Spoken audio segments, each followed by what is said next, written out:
私たちミャンマー国民は諦めず信念を持って暴力ミャンマーのことを戦っていますミャンマーのことは Channel named Cheyo, Japan Law, Kilo.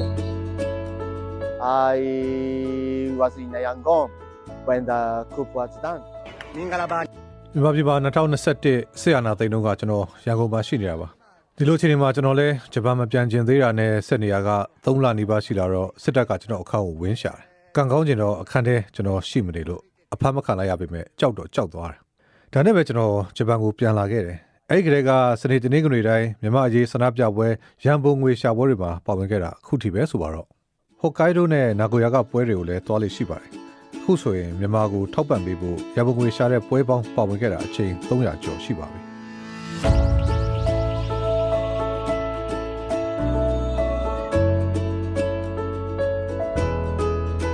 Well, so many heartbreaking moments. ဆန္ဒပြမှုတွေကိုရဲရဲဆက်ဆက်ဖြိုခွင်းတဲ့ခြေခွဲစရာဖြစ်ပျက်တွေအများကြီးကျွန်တော်ရှေ့မှာမျက်ဝါးထင်ထင်ကြုံခဲ့ရပါတယ်ကျွန်တော်ရဲ့အရင်အဆုံးတငယ်ချင်းတယောက်စစ်တပ်ဖမ်းဆီးတာခံခဲ့ရတယ်သူအင်းစိန်ထောင်ထဲမှာနှိပ်စက်ခံခဲ့ရတာတွေကပြန်သိရတော့ကျွန်တော်နာကျင်ခံစားရပါတယ်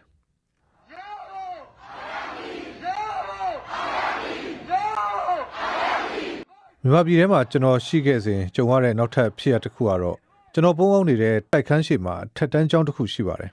အဲ့ကျောင်းကတရုတ်အနွယ်မြန်မာဆယ်ကျော်သက်ကျောင်းသားလေးတယောက်ဟာ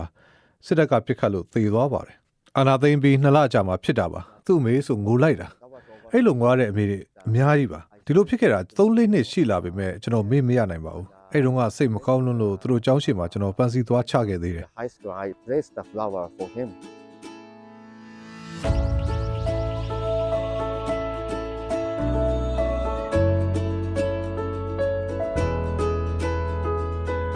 Well, I promised my friends living in Yangon, in Myanmar. ရန်ကုန်မှာနေတဲ့ကျွန်တော်တငယ်ချင်းမြန်မာတွေကိုမပြန်ခင်ဂတိပေးခဲ့ပါတယ်သူတို့အနေနဲ့မြန်မာပြည်မှာဖြစ်နေတာတွေကိုဆန္ဒပြခွင့်ထုတ်ဖော်ပြောဆိုခွင့်တွေမရှိတော့ကျွန်တော်ဂျပန်ပြန်ရောက်ရင်သူတို့ကစားဆန္ဒပြပေးမယ်မြန်မာကအခြေအနေကဘာကသိအောင်ထုတ်ဖော်ပြသပေးမယ်လို့ဂတိပေးခဲ့တာကြောင့်ကျွန်တော်တကယ်ချင်းတွေအတွက်လုပ်ပေးတာပါ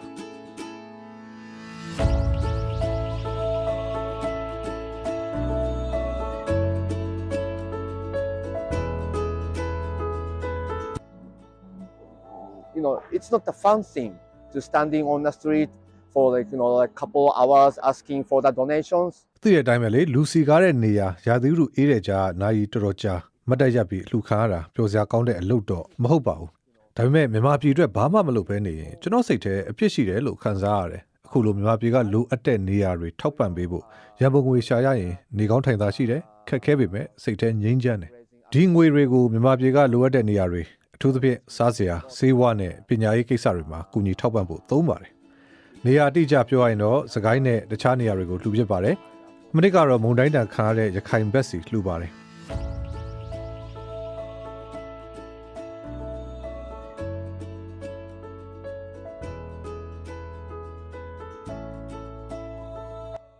My business is making Myanmar curry. ကျွန်တော်အဓိကလုပ်ငန်းကမြန်မာဟင်းချက်ရောင်းတာပါမြန်မာကြက်သားဝက်သားနဲ့အသားတူဟင်းတွေကိုရေရှည်ခံထုတ်ပိုးပြီးဂျပန်မှာရောင်းတာအောင်မြင်နေပါတယ်ဂျပန်ကလူတွေကမြန်မာဆိုတဲ့နိုင်ငံကိုသိကောင်းသိမယ်တချို့လဲဒေါ်အောင်ဆန်းစုကြည်နာမည်ကိုသိကြလိမ့်မယ်ဒါပေမဲ့မြန်မာဟင်းအရသာကိုသိကြမယ်မထင်ပါဘူးဒါကြောင့်မြန်မာကြက်သားဟင်းနဲ့မိတ်ဆက်ပေးခဲ့တာအခုဆိုဂျပန်မှာကျွန်တော်မြန်မာဟင်းတွေကိုလူသိများလာပါပြီဒီထက်ကတချို့ရောင်းလို့ရတဲ့ငွေတွေကိုမြန်မာကလိုအပ်တဲ့နေရာတွေစီလှူတာရန်3သန်းကျော်ရှိပါပြီ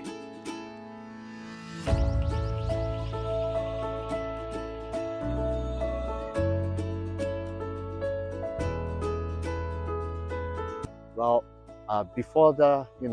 election. အဲ့ဒီတော့ကရွေးကောက်ပွဲဝင်ဖို့အလုပ်ရှုပ်နေချိန် NLD ရုံးအပေါ်တက်ပါဒေါအောင်ဆန်းစုကြည်ကအစည်းအဝေးလုပ်နေတော့ကျွန်တော်ရောက်သွားတာပါ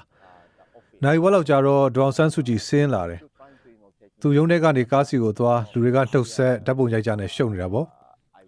အဲ့ဒီအချိန်မှာကျွန်တော်ကလူတွေကိုဒီလိုဖယ်ပြီးအကျယ်ကြီးអော်တာပေါ့ I yelled very loudly like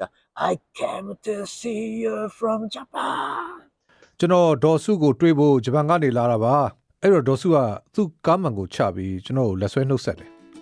အဲ့ဒါတော့ကျွန်တော်ဘဝမှာအံ့ဩစရာကောင်းတဲ့ဖြစ်ရတစ်ခုပါပဲ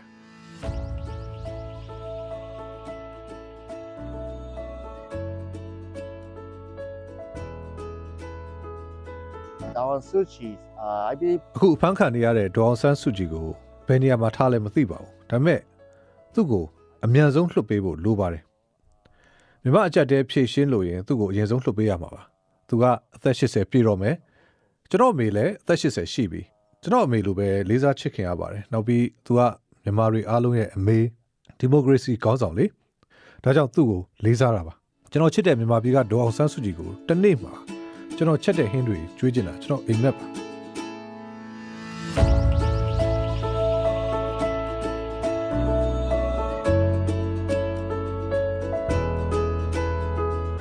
actually, honestly, I don't want to do this for whole life.